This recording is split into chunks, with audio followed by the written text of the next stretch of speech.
നല്ല സോഫ്റ്റും ടേസ്റ്റും ഒക്കെ ഉള്ള ഗാർലിക് ബ്രെഡ് ഉണ്ടാക്കി കാണിക്കാം. ചീസി ഗാർലിക് ബ്രെഡാണ് കേട്ടോ. അപ്പോൾ അതിന് വേണ്ടിയിട്ട് ആദ്യം ചെയ്യേണ്ടത് കുറച്ച് വെളുത്തുള്ളി ഒന്ന് ഫ്രൈ ചെയ്തെടുക്കണം. ചെറിയ തീയിൽ കുറച്ച് ഓയിലിൽ ഒന്ന് ചെറിയ ബ്രൗൺ കളർ ആവണ വരെ ഒന്ന് പൊരിച്ചെടുക്കുക. ഫ്ലെയിം കൂട്ടരുത് കേട്ടോ, അപ്പോൾ കരിഞ്ഞിട്ട് ടേസ്റ്റ് മാറും. ഇനി അത് എണ്ണയിൽ നിന്ന് കോരി മാറ്റിയിട്ട് ഒന്ന് ഉടച്ചെടുക്കുക. ഫോർക്ക് വെച്ചിട്ട് ജസ്റ്റ് ഒന്ന് ഇങ്ങനെ അമർത്തി കൊടുത്താൽ അതിങ്ങനെ ഉടഞ്ഞു വരും കേട്ടോ. ഇനി ബട്ടറാണ് വേണ്ടത്. ഒരു 40 ഗ്രാം ബട്ടർ ചേർത്തിട്ടുണ്ട്.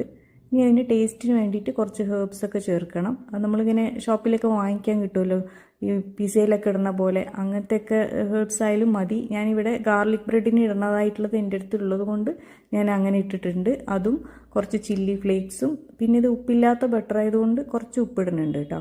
പിന്നെ കുറച്ച് ഒറിഗാനും കൂടെ ഇടുന്നുണ്ട്. ഇതൊന്നും ഇല്ലെങ്കിലും പിന്നെ ചില്ലി ഫ്ലേക്സും പെപ്പറും ഒറിഗാനും വെച്ചിട്ടും ഉണ്ടാക്കാം കേട്ടോ. അതും ടേസ്റ്റ് തന്നെയാണ്. പിന്നെ ഈ ഗാർലിക് ബ്രെഡിൻ്റെ ഇടുമ്പോൾ കുറച്ചുകൂടെ ടേസ്റ്റാണ്.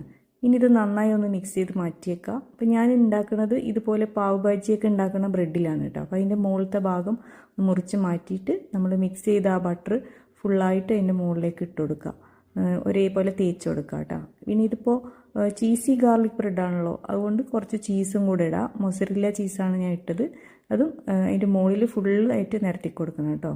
ഇനി ഇതൊന്ന് മെൽറ്റാക്കി എടുക്കണം. അതിൻ്റെ മുന്നേ നമ്മൾ നേരത്തെ ഇട്ട പോലെ ഉള്ള ഹേർബ്സ് തന്നെ ഇടാം. ഞാനിപ്പോൾ ഇവിടെ കുറച്ച് ഡ്രൈ ബേസിലും പിന്നെ ഒറിഗാനോയും ചില്ലി ഫ്ലേക്സും അതുപോലെ ഡ്രൈ പാഴ്സലിയൊക്കെയാണ് ഞാൻ ഇടുന്നത്. നിങ്ങളുടെ അടുത്ത് ഏതൊക്കെയാണോ ഉള്ളത് അത് ഇടാം.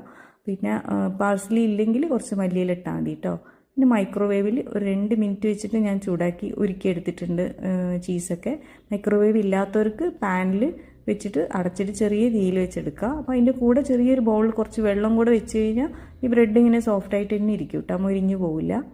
അപ്പോൾ ഇതിവിടെ റെഡി ആയിട്ടുണ്ട്. ചീസി ഗാർലിക് ബ്രെഡ് നല്ല സോഫ്റ്റാണ്. ചെറിയ കുട്ടികൾക്കും പ്രായമുള്ളവർക്കൊക്കെ കഴിക്കാൻ പറ്റും. എന്തായാലും ഒന്ന് ഉണ്ടാക്കി നോക്കണം കേട്ടോ, ഇഷ്ടമാവും.